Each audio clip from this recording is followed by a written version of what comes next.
Samantala, 3 individual naman ang kusang loob na sumuko sa pulisya matapos madiskubre may hawak silang umano'y mga pekeng sigarilyo sa lungsod ng Kawayan noong ika-4 ng Mayo. Batay sa ulat, kinilala ang mga nag-surrender ng mga pekeng sigarilyo na sina alias Don, 22 anyos at residente ng Barangay Mabantad, Kawayan City, alias Maria, 48 anyos, residente ng Barangay Cabarwan, Kawayan City at alias Jane, 52 anyos, na residente ng Barangay Marabulig 1 sa lungsod ng Kawayan.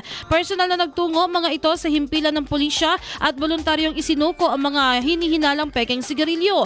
Sa tala ng pulisya, kabilang sa mga isinuko ang kabuoang 144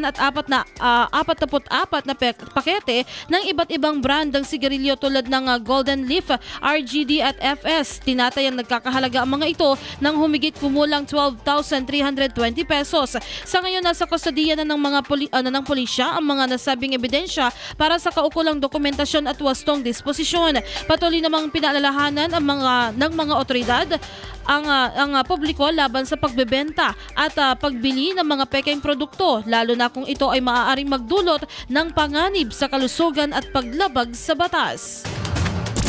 IFM News.